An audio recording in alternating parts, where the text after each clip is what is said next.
Okay, I'm going to share my screen. Okay, can you see my screen? Let me bring my, okay, where's my PowerPoint? Okay, here it is.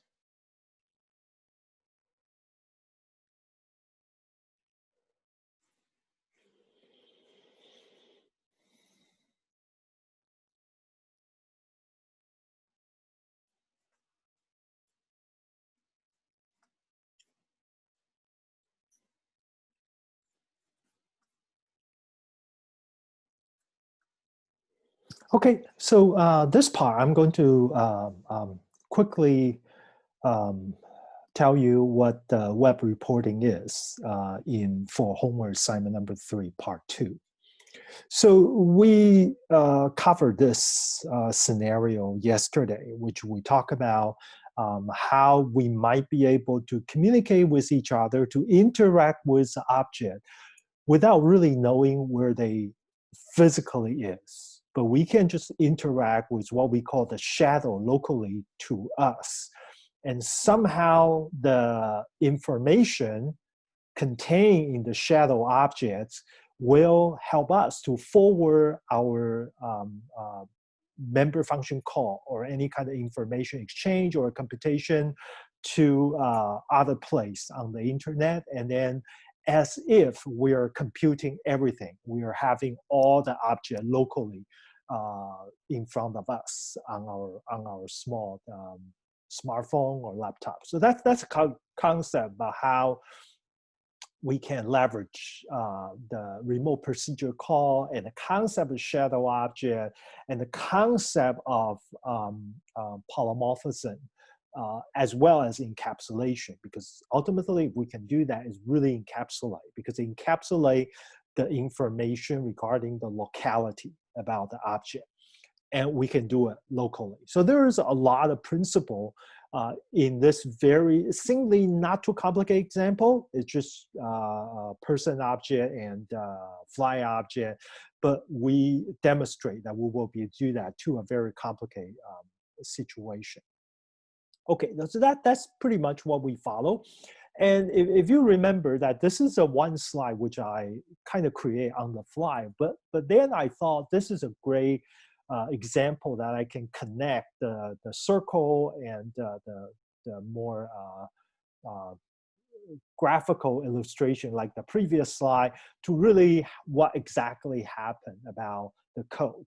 So in this example, we can see that, particularly from the button, we ask where is the locality of the real object?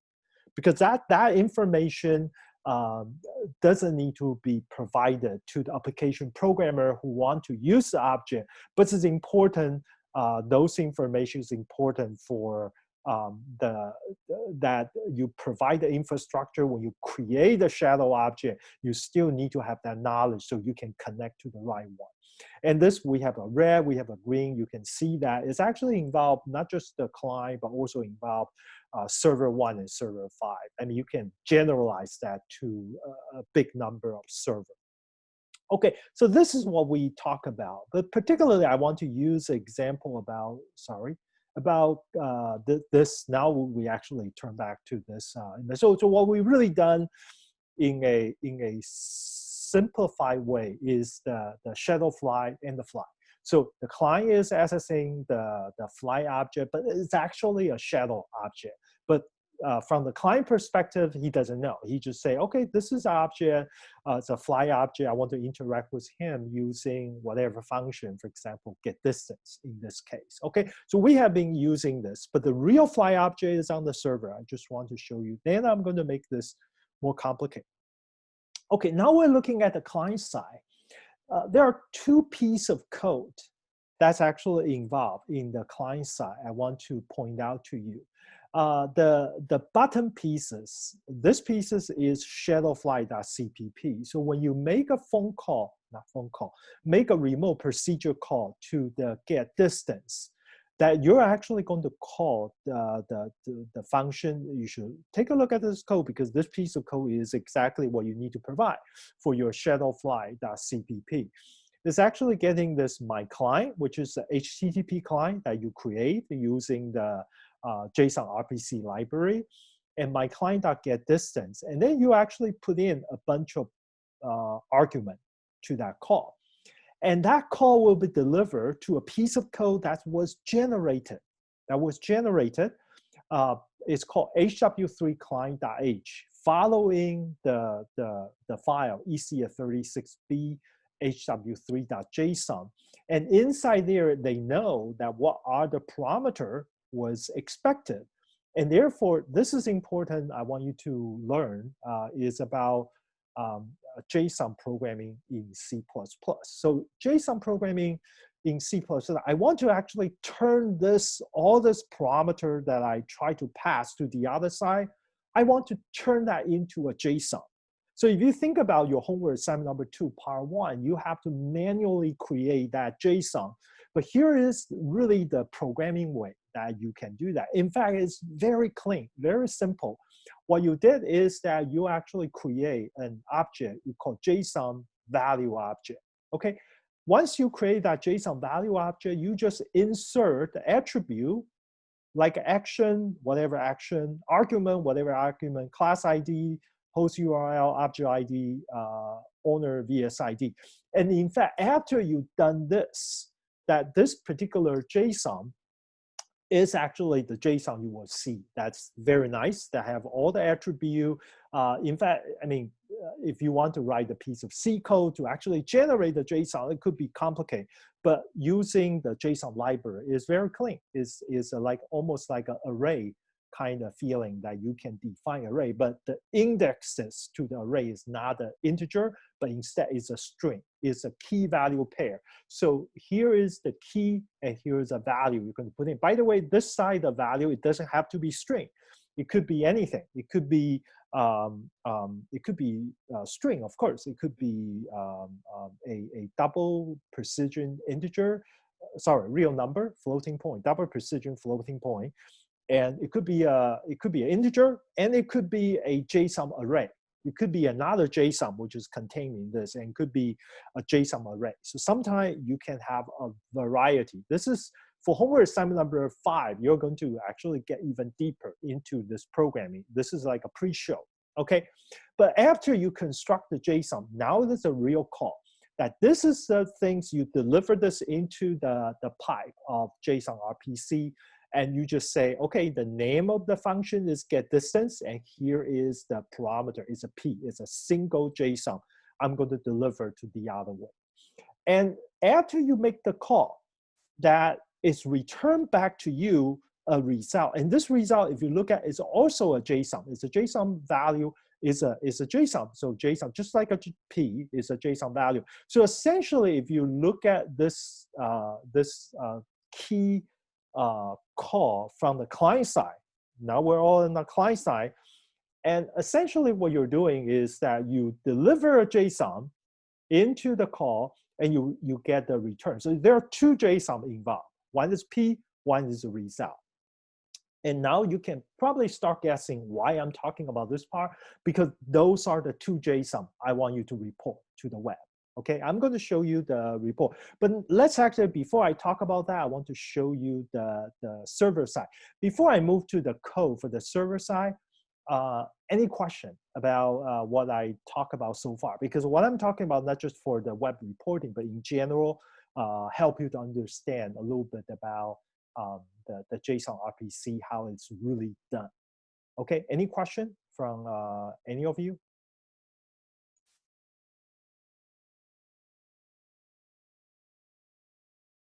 Okay, just before I move on, I just forgot to say that this piece of code, shadowfly.cpp, is actually my client this is calling this piece of code. Okay, so this one pass everything in here. So that's why you have all this parameter that matching everything here. Okay, so now this is a server side.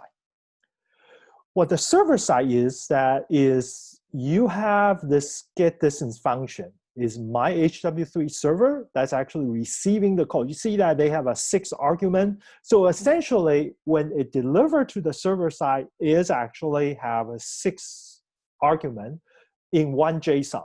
But the JSON RPC code already took care of that and actually parse that back to this. I think, okay, I will check later. I think the code might be included in the HW3 server.h as well. Okay, so this is basically, I'm receiving this, and in the middle of this function, I'm really trying to find out which object it is, and using the class ID and object ID, and we can find that, and then really deliver that call to make a call and get the result. And at the end of the function, by the way, this is the same function, the same file, HW3 server, you actually will do return result. So essentially what I'm saying is that this piece of code is a receiver of the JSON that I show you from the previous slide, which is the P, the JSON column value P. To show you what we have a 1, which is JSON value P. And then the other JSON is the value result is actually here. Okay, so essentially this is a couple together. You make a call over there, you produce a P, you send it over there, they do all the processing, they get the result, they return the result back, and then you actually have the result from the client side. And then after you have this return result, you can see that when your function myClient.getDistance, and you have this myV. myV is essentially equivalent to this result. So essentially, you put the 6 parameter in, and you get a V, and on the server side is actually basically receive exactly the same thing in return. So this is like a one-to-one matching, nothing magic, but understand the information flow for you to know precisely what is your information delivered to where and how it's getting back, okay? So this is important for you to understand clearly. And so you will be able to, I mean, not only handle HW3 part 2, but also in the future when you want to use JSON RPC to do any kind of like a distributed programming distributed objects that you know where to look for information. How do you actually break the very complicated system into a few points that you need to check for information, okay? So for example, if I want to debug whether my call is successful, that's the place I'm going to look at. I want to check whether whatever I generate the JSON, send it over, what it was, whether it's received correctly, what's the result being produced on the server side, and what did I see from the client side about that result, whether there's 4 pieces of information, they match up with each other, and then they're correct in terms of the logical expectation. Okay, so there are 4 JSON expected, 2 from the client side, 2 from the server side. Okay, so this is what we have. I already mentioned this, so I'm not going to show you this part. This is just telling you that how this 4 JSON, that the number 1 is this P, and number 2 is this JSON that received from HW3 server get distance. And the 3rd JSON was the result at the end of this function. The 4th JSON is this result. Okay, so knowing this 4 JSON, then this is the web reporting. So web reporting is just like homework 1 or homework 2, when you actually send the JSON to the server that we created on Cyrus. So you're sending the JSON, but here is a little bit different. I mean, of course, you have 4 JSON, JSON 1, JSON 2, JSON 3, and JSON 4. So this one is P, and this one is actually entry point on the server side, and this is actually the return result, and then this is a final result return. So you can see that there are 4 JSON, but it's the following 1, 2, 3, 4 in terms of the time, the chronicle order, how the JSON was produced. So those are the JSON we want you to submit to the agent. Okay, number 2, we want you to, for each of the JSON, adding the VSID to your JSON. Okay, so adding your VSID, so we know that this is from a particular student. Okay, so you can imagine that there are 1 student doing the experiment.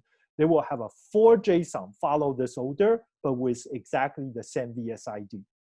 Okay, so you just need to add that VSID into that, and then you send it. I mean, how do you, I mean, you will ask, well, how do I actually add my VSID easily? It's actually fairly straightforward, because if you look at here, when you send this JSON like this, right, you have a P. So assuming this P, you already send it over. So when you do the P, you shouldn't send with your VSID. In fact, I took it back. If you add a VSID, a particular way to do that, you just say VSID, unless that string is conflict with the argument, conflict with what we have, which is not, because we don't have any VSID here. And I need to check the get VSID, what's the argument there. But what you can do, just say, assuming we can use the string called get VSID, you just say P bracket, and here instead of say owner VSID, I would just say VSID, and it's equal to whatever your VSID from this class. Put it as a string, and when you do that, you actually insert that one extra key value pair with your VSID. And what we want you to do is that once you construct this, the new JSON, there are 4 of them. Each of them you need to add your VSID. And then you actually send to the server like this order. And this time, what we will be doing is that we actually put it on the website. So after you send it to the server, immediately you can see whether that the new entry from this, the latest entry, we actually show the whole thing, but the latest few entry, that's actually have your submission or not. If you see that 1, 2, 3, 4, nicely as expected for say the get distance function, and you know that your flow is correct, and then we also have a record about whether that's correct or not.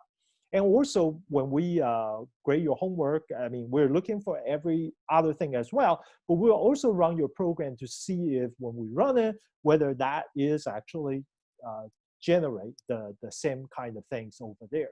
So in other words, you just to let everybody know, it's important that you submit your homework in your file, especially in this case, the shadowfly .cpp and HW3 server.cpp.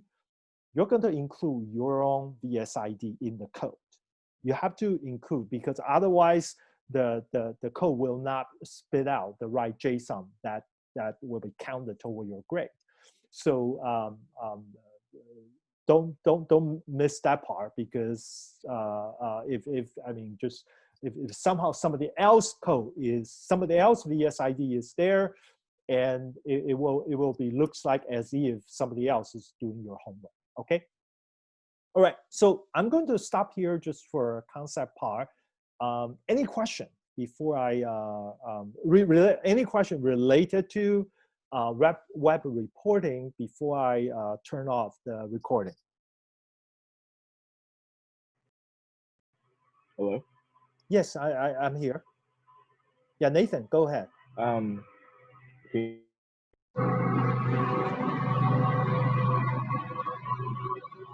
Nathan, there was some echo. I cannot hear you clearly. Sorry, give me 1 second. Sure. You hear me now? Yeah, I can hear you. Okay. So can you like provide an example of like demonstrate like how you put like a JSON and VSID together and then send it to the server? Yes. Or yes, I will. okay. I will actually. I plan to do a demo. So today is just a concept. I'm going to load this video, talk about concept. Tomorrow I'm going to show the demo with the web as well. Okay. Thank you. You're welcome. Yeah, I want to kind of go step by step, because tomorrow I think there will be more students here, and we can actually go to the coding mode, and so people can we can slowly spend more time on this. Yeah. All right. Anything before I just turn it off, and then we can go back to the question answering mode. Hold on 1 second.